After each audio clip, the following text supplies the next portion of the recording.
রাজ্যে ফের জাল ওষুধ চক্রের হদিশ। আমতার একটি ওষুধ সরবরাহকারী সংস্থার মালিক গ্রেপ্তার।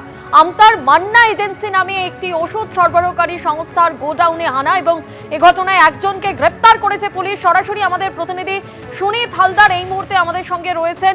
সুনীত, এই চক্র থেকে কতদিন ধরে কিভাবে কাজ চালাচ্ছিল, পুলিশ সূত্রে কি জানতে পারছো?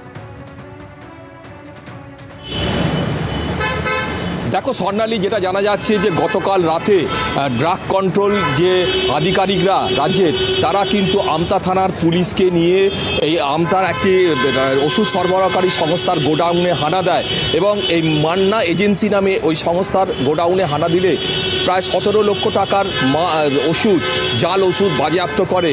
এবং যেটা জানা যাচ্ছে যে দীর্ঘদিন ধরে ওই সংস্থার মালিক বাবলু মান্না তারা ব্যবসা করছিল এবং ইতিমধ্যে বাজারে প্রায় 1 কোটি টাকার বেশি ওষুধ কিন্তু জাল ওষুধ তার সরবরাহ করা হয়েছে।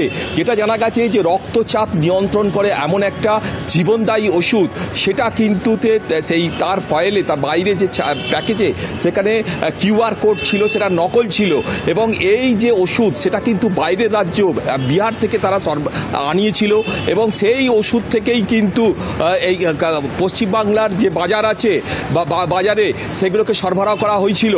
এবং এই ব্যাপারে যে আসল যে কোম্পানি রক্তচাপ নিয়ন্ত্রণ করে, যে ওষুধ মূল কোম্পানি, তারা কিন্তু রাজ্য ড্রাগ কন্ট্রোল অফিসে তারা লিখিত অভিযোগ দায়ের করে।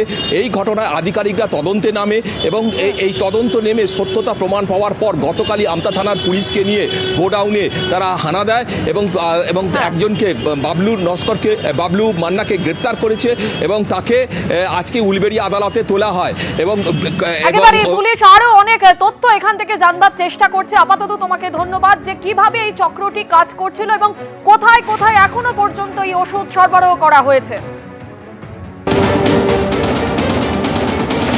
বিল দেখিয়ে দিয়েছি, অনলাইন ট্রানজাকশনে মাল দিয়েছি। আপনি তো বলছেন কিউআর কোড নকল করেছেন। না, কিউআর কোড আমি ওইসব করতে পারি না কখনো। আমরা কিউআর কোড আপনার জন্য আনছে ওরা নাই জানে, কারণ আমি কিউআর কোড দেখে নিয়েছি, গ্লেডমার্ক কোম্পানি লেখা আসছে। আমি তো আর স্পেশালিস্ট নয়।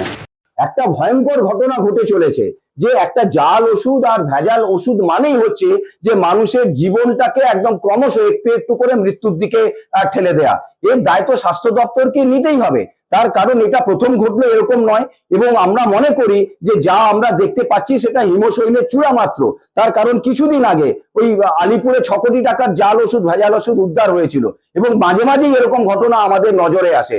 ফলে সব মিলিয়ে সরকারের যে ব্যবস্থাপনা আছে, মানুষের তো আর বোঝার কোনো ক্ষমতা নেই যে কোনটা সে খাচ্ছে, কোনটা বিষ, কোনটা জাল, কোনটা ভেজাল আর কোনটা আসল, এটা মানুষের বোঝার কোনো ক্ষমতা নেই।